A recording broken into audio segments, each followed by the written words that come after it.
I met Bryce on the first day of his life, and he is a delightful child. He was a normal baby.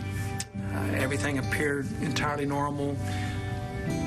The only problem was he just wouldn't feed right. He would want to eat for about 2 minutes and then he would fall asleep, and so we really had some difficult times nursing. They actually ended up taking him to the NICU there at Shannon because they couldn't get him to eat and they wanted to monitor him. Everything else was still looked okay on Bryce. Everything seemed fine. He otherwise was a normal child. There's a few things that then I began to look at what would make us not feed well. He could have infection. We had checked that out. There wasn't any sign of infection. One of the things that might do it is if you had a cardiac or heart problem. But we went ahead and did the test just to make sure. And that's when he noticed the heart murmur.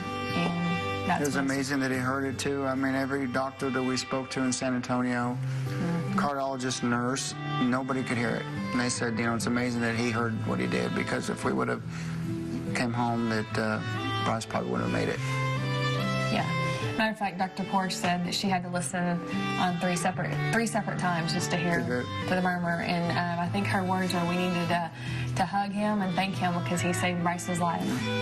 The wheels got set in motion, and we talked to the specialist in San Antonio. It just happened so fast. It's just hard to focus because you're still in denial. You know, you just flew in a plane from San Angelo, in a jet, from San Angelo to San Antonio.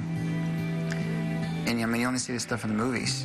They actually had to stop Bryce's breathing in order to get perfect pictures of his heart. And they told us at that point, they sat down in a conference room and explained to Tony, myself, and my mom that he had Shone's complex. One of the pumping chambers, the main pumping chambers, was way too small. He had some of the valves, one of the valves didn't close correctly. He had some blockages up higher in his big arteries. So at that point, they were actually considering a complete heart transplant, and he explained to us the problem with that is, you know, it has to happen in California is where he would suggest that it happen, and that, you know, about 50% of babies don't ever make it to get a heart. And well, we were like, well, then that's totally not an option for us. We're talking having to decide, do we just do a little operation or do we do a transplant? If we do this little operation, it may fail and it may be too late to do the transplant. I mean, we're talking a heart-rending decision that you have to make as a parent. They always tell you that there's going to be long-term effects, and for us, I mean, I know I keep thinking that this surgery right here will tell us kind of his long-term, you know, I guess, life. The valve that's not working well, they're going to try to fix that valve. It will probably be about the day we have the telethon. So maybe right now Bryce is getting that heart fixed, or he'll have just had it done or getting ready to have it done. But he will, at that time, once they get that fixed, then they will be doing some other things to rearrange the plumbing to get the blood flowing in the way it needs to be, and he'll be almost back to being, or almost having a normal heart and living a totally normal life. You know, when we were at Shannon, and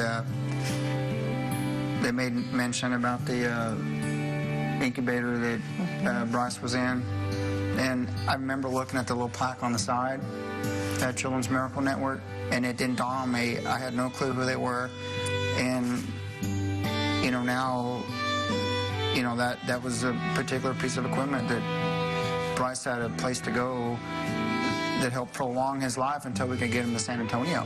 There's still a chance that he'll need valve transplant down the road, even if they do repair this valve, but they're hoping to at least get him to be 13 to 15 years old. Bryce is a miracle kid because he's going to be a survivor. He's going to live to tell a story and his experiences.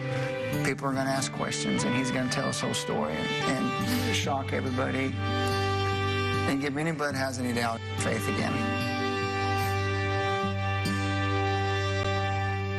You're watching